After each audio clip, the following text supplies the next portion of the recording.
Subscribe to our YouTube channel and press the bell icon for the latest updates. How to see the file extension on Windows 7. Open any folder on your computer which contains a different file formats. As you can see, there are many image files but are looking alike. To see the file extension of each file, click on the Alt button on your keyboard. Now click on Tools tab and select Folders. Click on View tab.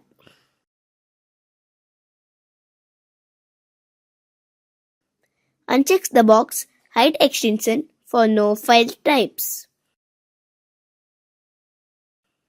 Click Apply and then OK to save the changes. Now you can see the file extension next to each file. This applies to all the files and folders on your computer. This is how we can see the file extension in Windows 7.